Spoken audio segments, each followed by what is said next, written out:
మనకి మేజర్‌గా 5 film industries ఉన్నాయి. Kannada film industry, Telugu film industry, Tamil film industry, Malayali film industry, Hindi film industry.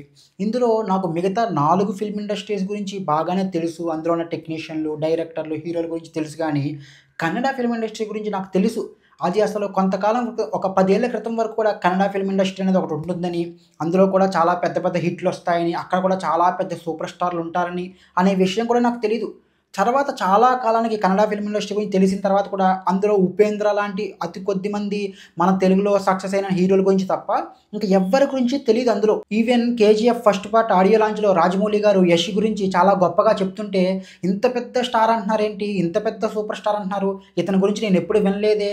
మరి ఇంత పెద్ద సూపర్ స్టార్ ఎలా అయిపోయాడు మనకు తెలియలేదేంటి అనే ఒక అనుమానం కలిగేది నాకు. ఒకసారి కన్నడ ఫిల్మ్ ఇండస్ట్రీ గురించి తెలిసిన తర్వాత కూడా నా మీద ఇంప్రెషన్ ఏమి పెద్ద గొప్పగా ఏం పడలేదు. వాళ్ళ సినిమాలు మనకన్నా బ్యాడ్‌గా ఉండడం, వాళ్ళ ట్రైలర్స్ గానీ, సాంగ్స్ గానీ మనకన్నా చెత్తగా ఉండడం వల్ల వీళ్ళు మనకన్నా రొట్ట డైరెక్టర్లే, వీళ్ళ ఫిల్మ్ ఇండస్ట్రీ అసలు ఎలా సర్వైవ్ అవుతుంది అనే భావన కలిగేది నాకు. అక్కడ హీరోలు కూడా పెద్ద అందంగా లేకపోవడం, వీళ్ళేంటి విలన్స్‌లా ఉన్నారు, హీరోలు అంటారేంటి అని నాకు ఒక చాలా బ్యాడ్ ఇంప్రెషన్ పడింది వాళ్ళ మీద. నాకు చాలా కాలం కన్నడ ఫిల్మ్ ఇండస్ట్రీ గురించి చాలా చీప్ ఆలోచన ఉండేది. వీళ్ళు చాలా చీప్ ఫిల్మ్ తీస్తారు, వీళ్ళకి అసల మార్కెట్టే లేదనే భావన ఉండేది. కానీ ఎప్పుడైతే గత కొంతకాలంగా కొంతమంది new age film makers, production houses వల్ల కన్నడ ఫిల్మ్ ఇండస్ట్రీ అనేది చాలా మెరుగవుతుంది. అక్కడ కూడా చాలా అభివృద్ధి కనిపిస్తుంది ఫిల్మ్ మేకింగ్‌లో.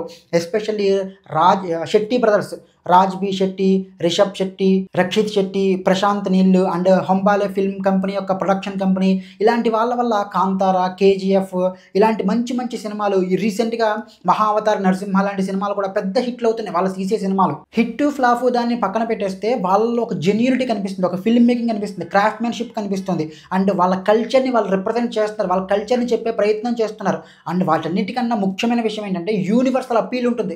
అందుకే 'కాంతార', 'కేజీఎఫ్' లాంటి మూవీస్ పెద్ద బ్లాక్ బస్టర్‌లు అయ్యి పాన్ ఇండియా రేంజ్‌లో సక్సెస్ అయ్యాయి. ఇప్పుడు అదే కన్నడ ఫిల్మ్ ఇండస్ట్రీ నుంచి 'సులోచన ఫ్రమ్ సోమేశ్వర' అనే ఒక చిన్న సినిమా వచ్చింది. ఈ సినిమాకి Raj B Shetty one of the ప్రొడ్యూసర్‌గా ఉన్నాడు.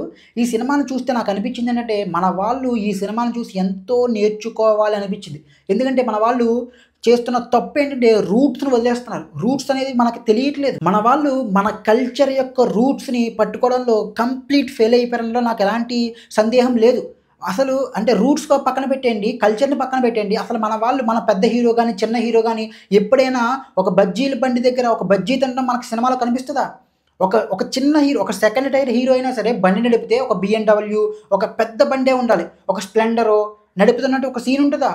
మన వాళ్ళు అంత డిటాచ్ అయిపోయాడు కల్చర్ నుంచి, రూట్స్ నుంచి. కానీ Kannada film industry young film makers ఆ రూట్స్‌లోకెళ్ళి రియలిస్టిక్‌గా సినిమాని తీయగలుగుతున్నారు. ఈ 'సూ ఫ్రమ్ సో' అనే సినిమాలో చక్కటి పల్లెటూరు వాతావరణం, ఇన్నోసెంట్ మనుషులు కనిపిస్తారు మనకి. వాళ్ళ క్యారెక్టర్స్, వేషధారణ, వాళ్ళు చేసే పనులు చాలా రిలేటబుల్‌గా ఉంటాయి మనకి. నేను లేదా మనం చూసిన ఊరిలో ఇలాంటి మనుషులే ఉంటారే, వాళ్ళు కూడా ఎలా బిహేవ్ చేస్తారే, వాళ్ళ ఇన్నోసెన్స్ కూడా ఎలాగ ఉంటుందే అని మనం చాలా రిలేట్ అవుతాం సినిమాతో. సినిమా ఎంత రియలిస్టిక్ అండ్ రిలేటబుల్‌గా ఉంటుందంటే, మన కళ్ళ ముందు ఏదైనా ఒక చిన్న పల్లెటూరిని చూస్తున్నామా అన్న ఫీలింగ్ కలుగుతుంది మనకి. ఊర్లో చావైనా, పెళ్ళైనా అందరూ వస్తారు. ఒక శుభకార్యం జరిగితే ఆ ఊరి వాతావరణం అంతా కూడా ఎంత సందడిగా ఉంటుంది. చిన్న, పెద్ద, మగ, ఆడ అని తేడా లేకుండా అందరూ కూడా భలే ఎంజాయ్ చేస్తారు. దాన్ని గొప్పగా చూపించారు ఈ సినిమాలో. గోలీ సోడాలు, గొట్టాల ప్యాకెట్లు, అక్కడక్కడ కనిపించే స్కూటర్లు, ఊరి మొత్తానికి ఒక్కటే ఉండే ఆటో, పచారీ కొట్టు ఒక్కటే ఉంటుంది, చిన్నగా ఉంటుంది. ఆ పచారీ కొట్టులో కూడా రూపాయికి టీ పొడి ఇవ్వండి, ₹5కి పంచదార ఇవ్వండి, ₹2 బెల్లం ఇవ్వండి, ఇలా అడుగుతూ ఉంటారు. ఇవన్నీ ఇలాంటి రియలిస్టిక్ ప్రాపర్టీసే ఈ సినిమా యొక్క సెట్ ప్రాపర్టీస్. ఈ సినిమాకంటూ ప్రత్యేకంగా ఎలాంటి సెట్లు లేవు. ఒక రియలిస్టిక్ నిజమైన ఊరికెళ్ళి అక్కడ షూట్ చేశారు. అదే మన తెలుగు సినిమాలో ఎలా చేస్తారా? ప్రత్యేకంగా ఊరు సెట్ ఏసేస్తారు మన వాళ్ళు. ఊరికెళ్తే సరిపోతుంది కదా! ఊరు సెట్ ఏస్తారు. అదేదో గొప్పగా చెప్పుకుంటారు. మేము ఊరు సెట్ ఏసాం, రియలిస్టిక్‌గా వేసాం అని. ఈ సినిమాలో కథ కూడా ఏమీ ఉండదండి. నథింగ్. ఏమీ లేని చోట నుంచి డైరెక్టరు 2 అవర్స్ 15 మినిట్స్ సినిమాని లాగాడు. లిటరల్‌గా కథ ఒక అబద్ధం, ఒక నాటకం.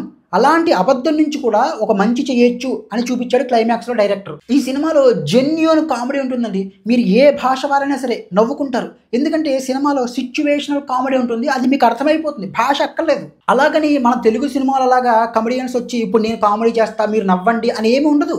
క్యారెక్టర్లు అన్నీ కూడా సీరియస్‌గానే ఉంటాయి. వాళ్ళ యొక్క ఇన్నోసెన్స్‌తో వాళ్ళు చేసే పనులు మనకి విపరీతంగా నవ్వు తెప్పిస్తాయి. ఈ సినిమాలో మెయిన్ హైలైట్ క్యారెక్టర్స్, వాటిని పోషించిన నటులండి. వాళ్ళైతే అద్భుతంగా జీవించేశారు. ఎస్పెషల్లీ ఒక బావ అనే క్యారెక్టర్ ఉంటుంది. అతనైతే ఎంత రిలేటబుల్‌గా అంటే అతనికి ఒక ప్రత్యేకమైనటువంటి బ్యాక్‌గ్రౌండ్ సాంగ్ కూడా పెట్టారు. అతను స్క్రీన్ మీద వచ్చిన ప్రతిసారి కూడా మనం విపరీతంగా నవ్వుకుంటాం.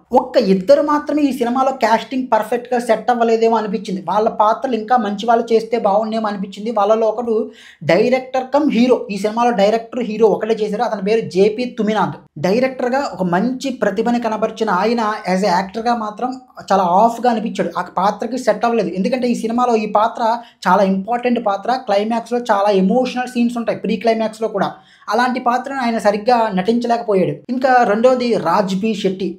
ఆయన గురించి నేను చాలా గొప్పగా విన్నాను. కానీ ఆయన వర్క్‌ని నేను ఎప్పుడు చూడలేదు. అంత రెప్యుటేషన్ ఉన్న ఆ వ్యక్తి ఇలాంటి ఒక ఫన్నీ క్యారెక్టర్ వేయాల్సిన అవసరం లేదు. అండ్ ఆ పాత్రకు కూడా ఆయన అంత బాగా సెట్ అవ్వలేదు. ఆయన అంత మంచి పర్ఫార్మెన్స్ కూడా ఇవ్వలేదు. బట్ లుక్ బాగుంది. ఆ లుక్‌ని బాగా మ్యాచ్ చేయగలిగారు. ఎందుకంటే ఇది రియల్ లైఫ్‌లోంచి తీసుకున్నటువంటి ఒక దొంగ బాబాలు నాకు గుర్తుంది. జీ తెలుగులో ఎవడో వైట్ అండ్ వైట్ వేసుకుని ఒక బాబా వేసుకున్నాడు. బాగా రుద్రాక్షలు వేసుకుని. వాడు రోజు కూడా చెప్తుండేవాడు. పలానా గుడికెళ్ళి ఏదో పిచ్చి పిచ్చివన్నీ చెప్తుండేవాడు. నువ్వులు నానబెట్టండి, నువ్వులు ఇలా చేయండి, నువ్వులు పైకేయండి, గాల్లోకి ఎగరేయండి. అలాంటి ఇలా ఆశీర్వదిస్తూ వాడు ఒకరోజు పబ్లిక్‌గా న్యూస్ ఛానెల్‌లో వైను, వాడ్కా అని మాట్లాడేసాడు. అంటే ఇలాంటి దొంగలు చాలామంది ఉంటారు. ధర్మాన్ని పాడు చేయడం కోసం. అలాంటి వాడిని రియలిస్టిక్‌గా వాడి లుక్‌ని బాగా మ్యాచ్ చేయగలడు. ఈ రాజ్ బి శెట్టిని చూస్తే నాకు వాడు ఆ దొంగ బాబానే గుర్తొచ్చాడు నాకు. ఈ సినిమాలో భయాన్ని చాలా బాగా చూపించారని నాకు అనిపించిందండి. ఎందుకంటే భయం ఎక్కడో ఉండదు. మన ఆలోచనలోనే ఉంటుంది. మన థింకింగ్ ప్రాసెసే మన భయం. మనం ఏమీ లేని చోట కూడా మనం ఏదో ఒక సినిమా చూసొచ్చో, లేకపోతే ఏదో ఊహించుకునో మనం అక్కడ భయపడుతుంటాం. భయం చాలా భయపెడుతుంది. దాన్ని ఈ సినిమాలో చాలా చక్కగా చూపించారు. ఈ సినిమాకి ఒక మెయిన్ ప్లస్ పాయింట్ క్లైమాక్స్ అండి. ఈవెన్ తెలుగు ఫిల్మ్ ఇండస్ట్రీనే కాదు, ఈవెన్ రాజమౌళి గారు కూడా Kannada new age film makers నుంచి క్లైమాక్స్‌లు ఎలా తీయాలని నేర్చుకోవాలి. అంటే ఎస్పెషల్లీ శెట్టి బ్రదర్స్, ప్రశాంత్ నీళ్ళు and Hombale film production company films వీళ్ళ దగ్గర నుంచి. నాకు ఈ సినిమాలో బాగా నచ్చిన ఇంకో విషయం ఏమిటంటే బ్యాక్‌గ్రౌండ్ స్కోర్. సౌండ్ డిజైన్ గానీ, భయం వచ్చినప్పుడు గానీ, సౌండ్ డిజైన్ గానీ, లేకపోతే మ్యూజిక్ గానీ చాలా బాగా కుదిరిందండి. అంటే కొన్ని క్యారెక్టర్‌లకి బ్యాక్‌గ్రౌండ్‌లో సాంగ్‌లు కూడా ప్లే చేశారు. చెప్పాను కదా ఇందాక బావ అనే క్యారెక్టర్‌కి. అవి చాలా బాగా ఉంటాయి. చాలా బాగా వర్కౌట్ అయ్యాయి కూడా సినిమాలో. ఈ సినిమాలో ఫ్లాస్ లేవా అంటే ఉన్నాయి. ఖచ్చితంగా ఉన్నాయి. సినిమాటోగ్రఫీ అంత అద్భుతంగా ఉండదు. అంటే విజువల్స్ బాగున్నాయి. కానీ ఫ్రేమ్స్ బాలేదు. ఒక అద్భుతమైన ఫ్రేమ్‌లో నుంచి విజువల్ చూస్తేనే అది అంత గొప్పగా అనిపిస్తుంది. విజువల్స్ బాగున్నప్పటికీ కూడా ఫ్రేమ్స్ బాలేదు. అదొక మైనస్ అనిపించింది. తర్వాత నాకు ఒక ఒక ఒక స్టేజ్ దాటిన తర్వాత కామెడీ బాగా రిపిటేటివ్ అయిపోయిందేమో అన్న భావన కలిగింది. కథ ఎక్కడికి వెళ్ళట్లేదు. అక్కడక్కడే తిరిగింది అనే భావన కలిగింది. బట్ ఇవేం పెద్ద ప్రాబ్లమాటిక్ విషయాలేమి కాదు. ఫైనల్ వర్డ్ ఏంటంటే ఈ సినిమా చూసిన తర్వాత మీరు డిసప్పాయింట్ అయితే అవ్వరు. ఒక ఆహ్లాదకరంగా నవ్వుకునే ఒక మంచి సినిమా చూసామే అన్న ఫీలింగ్ మీలో కలుగుతుంది. That's it.